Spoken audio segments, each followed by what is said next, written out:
വാർത്തകൾ തുടരുന്നു. കോഴിക്കോട് ജില്ലയുടെ പുഷ്പമായി അതിരാണിയെയും പക്ഷിയായി മേനിപ്പൊന്മാനെയും പ്രഖ്യാപിച്ചു.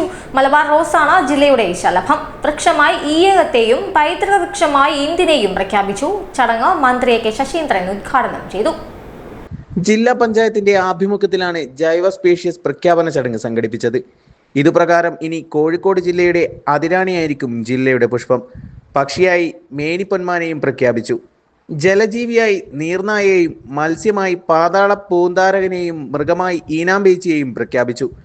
ജില്ലാ പഞ്ചായത്തിന്റെ 2024-25 വാർഷിക പദ്ധതിയിൽ ഉൾപ്പെടുത്തി ഓരോ വിഭാഗങ്ങൾക്കും പ്രത്യേക വിദഗ്ധ സമിതികൾക്ക് രൂപം നൽകുകയും അവരുടെ മേൽനോട്ടത്തിൽ ബയോഡൈവേഴ്സിറ്റി മാനേജ്മെന്റ് കമ്മിറ്റി യൂണിറ്റുകളുടെ നേതൃത്വത്തിൽ പ്രാദേശിക തലങ്ങളിൽ പൊതുജനങ്ങളിൽ നിന്ന് നാമനിർദ്ദേശങ്ങൾ സ്വീകരിക്കുകയും വിശദമായ പഠനത്തിലും വിശകലനത്തിലും വിധേയമാക്കുകയും ചെയ്ത ശേഷമാണ് പ്രഖ്യാപനം. ശുദ്ധജലവും ഭക്ഷണവും ആരോഗ്യകരമായ ജീവിതാന്തരീക്ഷവും ഉറപ്പാക്കാൻ കൂട്ടായ പരിശ്രമങ്ങളിലൂടെ സാധിക്കണമെന്ന് പ്രഖ്യാപന ചടങ്ങ് ഓൺലൈനിൽ ഉദ്ഘാടനം ചെയ്ത് മന്ത്രി കെ ശശീന്ദ്രൻ പറഞ്ഞു.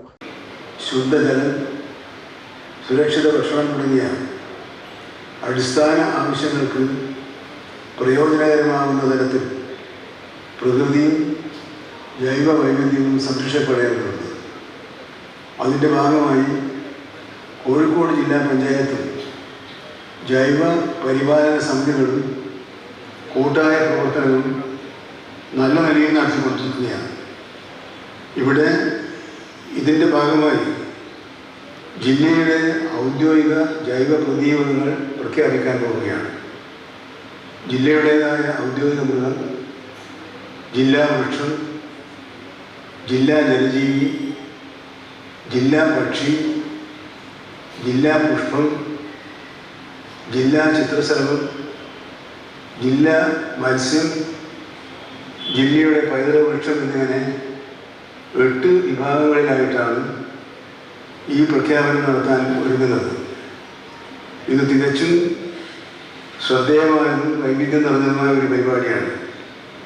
നമ്മുടെ പ്രകൃതി സമ്പത്തിനെയും വംശനാശം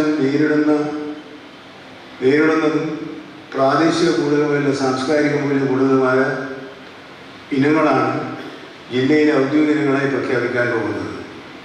കേരള സംസ്ഥാന ജൈവ വൈദ്യുത ബോർഡിൻ്റെ സാങ്കേതിക സഹായത്തോടെയും ഉപദേശത്തോടും കൂടിയാണ് തിരഞ്ഞെടുക്കപ്പെട്ട ഇനങ്ങളെ ജില്ലാ സ്പീഷീസുകളായി പ്രഖ്യാപിക്കുന്നത്. ജില്ലയിലെ പ്രമുഖ ശാസ്ത്ര ഗവേഷണ കേന്ദ്ര സ്ഥാപനങ്ങളുടെ അറിവും അനുഭവവും ഇതിൽ ഭാഗമായിട്ടുണ്ട്.